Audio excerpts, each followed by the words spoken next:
विगत 60 दिन से चल रही श्रीमद् भागवत महापुराण श्रीधरी टीका समन्वित, जिसमें कल हम सभी ने श्रवण किया कि भगवान का जो स्वरूप है, जो व्यष्टिगत है वही समष्टिगत है। जो परमात्मा का स्थूल स्वरूप है, विराट स्वरूप, वही यहाँ जो प्रकृति दिख रही, जो ब्रह्मांड जो भी दिख रहा है, अणु से लेकर परमाणु तक, सब वह परमात्मा का ही स्वरूप है। यह कल हम सभी ने श्रवण किया।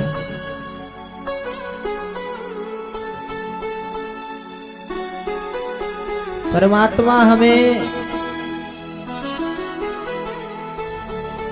इस संसार में भेजता है, तब हमारे अंदर कोई भी मल नहीं रहता, निर्मल बनाकर भेजता है। पर जब हम इस संसार में आते हैं, कहते हैं भूमि परत धावर पानी, जिम जीवहि माया लपटानी। जैसे जल ऊपर से गिरता है तब वह एकदम निर्मल रहता है, और जैसे ही वह जमीन पर गिरता है वह धूल शोषित हो जाता है, गंदा हो जाता है, मटमैला हो जाता है। वैसे ही जब वह जीव माँ के गर्भ में रहता है तब वह निश्चल रहता है, निर्मल रहता है, और भगवान से कहते हैं कि हे प्रभु, कितना जल्दी हो सके आप मुझे इस नरक से बाहर निकालें, इस नरक में अब मुझसे रहा नहीं जाता है, बड़ा ही कष्ट पाता है। और भगवान से बड़ी प्रार्थना करता है, आनंद कंद सच्चिदानंद भगवान, आप सबके सृजन करता, पालन करता है, पोषण करता है, आप हमें इस नरक से, इस गर्भ से हमें बाहर करें। मैं आपकी बड़ा ही आपकी पूजन करूंगा, आपका भजन करूंगा। भगवान कहते हैं अच्छा। भगवान उसको उस गर्भ से जब निकालते हैं, जैसे वह आकाश से गिरते ही जल मटमैला हो जाता है, गंदा हो जाता है, वैसे ही जब जीव माँ के गर्भ से बाहर निकलता है तो वह भी माया से लिप्त हो जाता है और मेरा मेरा करने लग जाता है। जो कहता था प्रभु सब आपका है, मैं भी आपका हूँ, वो कहने लगा कि यह मेरा है, ये माँ मेरी है, ये भाई मेरा है, ये शरीर मेरा है, ये घर मेरा है, जो भी है सब कुछ मेरा है। जो कहता था यह कुछ भी मेरा नहीं, वो कहने लगा कि सब मेरा है। यह भगवान की बलवती माया का सब प्रकोप है कि वह जैसे ही संसार में आता है मेरा मेरा करने लग जाता है।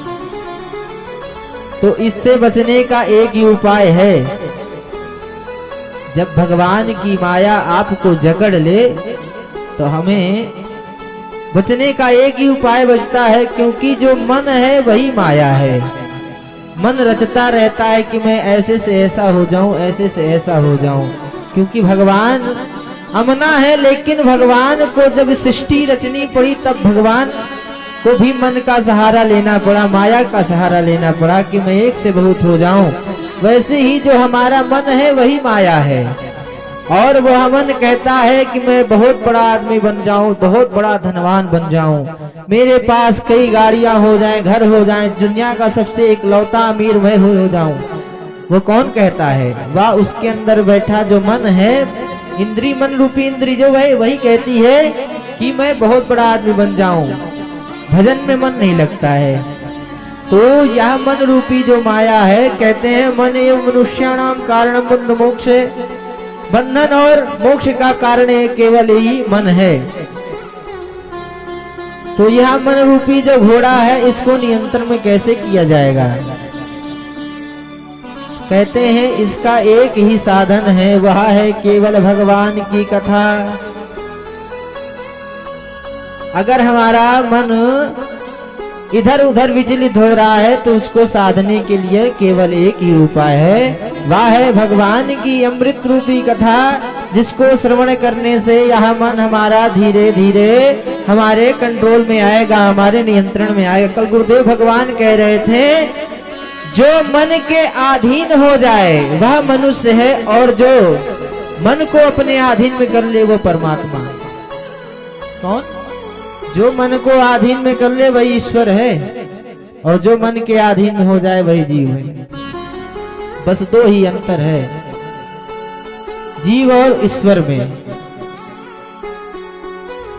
तो अभी हमने पिछली कथा कुछ दिनों में सुना था कि भगवान की कथा ही है जिससे हम इस माया से पार पा सकते हैं, और भगवान का नाम। क्योंकि भागवत का जब अंतिम अध्याय आया, अंतिम स्कंध आया, तो उसके अंतिम अध्याय के अंतिम श्लोक में कहते हैं कि नाम संकीर्तनम यस्य सर्व पाप प्रणाशनम प्रणामो दुख समनस्तम नमामि हरिं पुरम्। केवल भगवान हरि की जो नाम रटन करने लग जाता है उसके सभी प्रकार के पाप नष्ट हो जाते हैं, दुख कट जाते हैं। लेकिन पाप तो कट जाएंगे, लेकिन पाप करने की प्रवृत्ति कैसे नष्ट होगी? तो कहते हैं निरंतर भगवान का नाम लेते रहें और भगवान की कथा श्रवण करते रहें। क्योंकि हम कहते हैं कि हमने कथा श्रवण कर लिया, एक बार करने से नहीं। जैसे हमारे जीवन में भोजन और जल जरूरी है, वैसे ही भगवान की कथा और भगवान का नाम जरूरी है। तभी हमारे अंदर जो पाप करने की प्रवृत्ति है वह नष्ट होगी। आप सभी ने देखा होगा चारा काटने की एक मशीन आती है, गांव में होती है मशीन। उसमें जब एक बार काटते हैं तो 1 अंगुल चारा कटता है, लेकिन उसके पीछे चारा लगा रहता है, हरा चारा। वहां जब हम एक बार भगवान का नाम लेते हैं तो हमारा पाप कट जाता है। लेकिन जो पाप करने की प्रवृत्ति है, जो बार बार हम सदा सेव्य भगवान की नाम, भगवान की कथा सदा सर्वदा श्रवण करते रहेंगे, तो जो हमारे पाप करने की प्रवृत्ति है वह धीरे धीरे नष्ट होगी।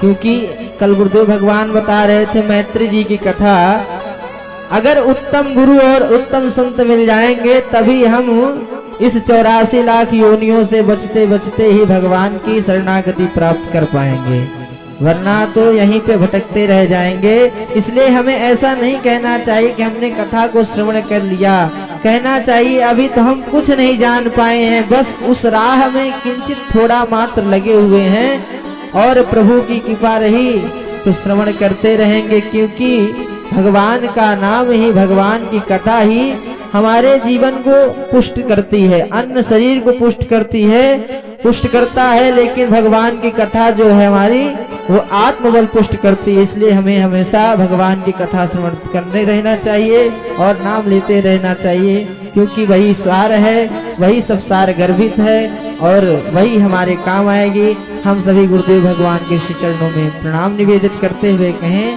कि आप हमें सार गर्भित कथा को श्रवण कराकर जीवन को धन्य बनाएं।